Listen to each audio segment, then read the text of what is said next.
seguinte, quer dizer, nós temos que distinguir o que são políticas de Estado do que são políticas de governo. E nesse sentido eu entendo que é do interesse do Estado brasileiro, seja por questões geopolíticas, pelo fato de que a Venezuela tem quase 1.600 quilômetros de divisa com o Brasil, seja pelos interesses econômicos, e o Estado tem que patrocinar interesses econômicos do mercado. Por exemplo, recentemente nós tivemos investimentos brasileiros na ordem de 20 bilhões de reais na Venezuela. E não há nenhuma ameaça por parte do governo venezuelano a esses investimentos brasileiros. Por exemplo, boa parte da indústria naval brasileira ela foi alavancada por compras do governo venezuelano. Então a Venezuela é, de fato, um parceiro comercial do Brasil. E se nós colocássemos cláusulas de ordem política e ideológica para definirmos quem seriam os nossos parceiros nos fóruns internacionais, nós entraríamos numa lógica que é absurda. Por exemplo, a China não tem um regime democrático. No entanto, os Estados Unidos participam de fóruns internacionais com a China, assim como o Brasil. Então, esse não é o critério para definir a entrada ou não de um país em determinados fóruns internacionais que defendem em seus princípios democráticos. Por outro lado, eu argumentei que a Venezuela não pode ser caracterizada como um regime ditatorial. Quer dizer, nós temos um governo que tem um viés autoritário, mas o próprio plebiscito ele demonstrou que a Venezuela não é uma ditadura, porque, em primeiro lugar, tem voto universal, em segundo lugar, há eleições periódicas e, em terceiro lugar, há eleições competitivas. Tanto é que a oposição venceu as eleições. Então, esses três critérios, do ponto de vista da ciência política, são os critérios que definem a existência de uma democracia. A democracia da Venezuela passa por percalços? É evidente que passa. Todas essas questões que o professor Carlos colocou, eu concordo plenamente, quer dizer, demonstram que há um embate. Aliás, eu diria que o movimento chavista ele é um movimento paradoxal. Por um lado, ele aprofunda aquilo que nós poderíamos dizer que é a constituição da infraestrutura social da democracia, mas, do ponto de vista político, ele retroage com um viés autoritário. O que é a infraestrutura social da democracia? Eu entendo que uma democracia ela não é apenas o lado formal das instituições.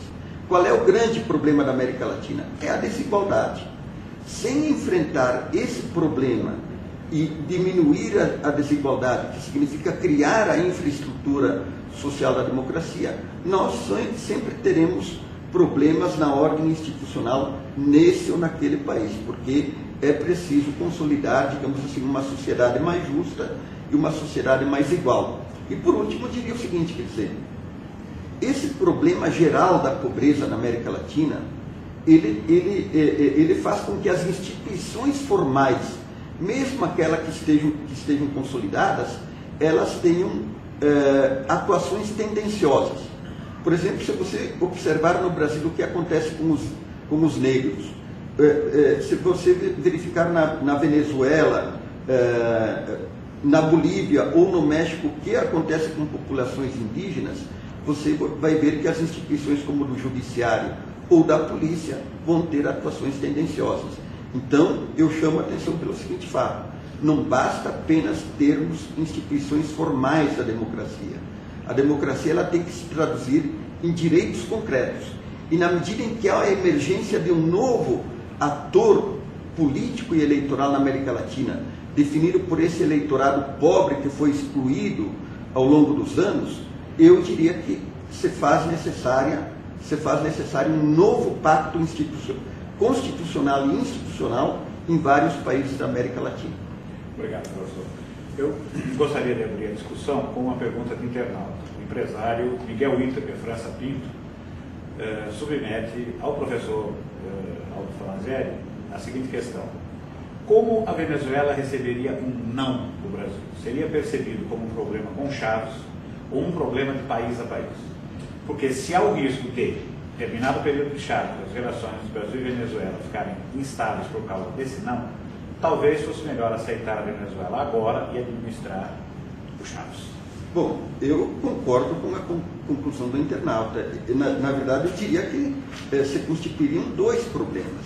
O primeiro problema seria de ordem política, de governo para governo, e o segundo problema seria na ordem da relação entre os Estados. Quer dizer, na medida em que eu julgo que não há razões razoáveis para bloquear a entrada da Venezuela no Mercosul, eu entendo que haveria uma reação do ponto de vista dos interesses do Estado venezuelano em relação a essa atitude do Brasil. Por exemplo, como é que ficam os investimentos brasileiros na Venezuela? Quer dizer, o Brasil se dá o direito de retaliar a Venezuela e não damos o direito da Venezuela a retaliar o Brasil. Quer dizer, é uma indagação que nós temos que responder. Por outro lado, eu acho o seguinte, quer dizer, a América do Sul ela passa por mudanças políticas bastante significativas. Eu entendo que está se constituindo um novo eixo estratégico na América do Sul, definido pelo Brasil e pela Argentina, e a relação desse novo eixo estratégico com a Venezuela, qual que deveria ser? Vamos integrar a Venezuela, mas vamos conter, ao mesmo tempo, os excessos do Chávez. Eu acho que essa é a postura mais correta, embora nós saibamos que muitas vezes conter o Chávez do ponto de vista do seu discurso seja um pouco difícil. E por último eu diria o seguinte, quer dizer, nós temos que distinguir o que é o discurso do Chávez do que é a prática do Chávez. Por exemplo, a Argentina recentemente recebeu 5 bilhões e 500 milhões de dólares de empréstimos da Venezuela para fazer frente à sua dívida externa. A Argentina tem um problema com o Clube de Paris, inclusive agora na posse da Cristina, ela fez uma reunião com o presidente do FMI para tentar renegociar a dívida da Argentina e no entanto, quer dizer, ela tem esse auxílio da Venezuela. Por outro lado, quer dizer, boa parte do gás que a América do Sul precisa, ele se situa na Bolívia e na Venezuela.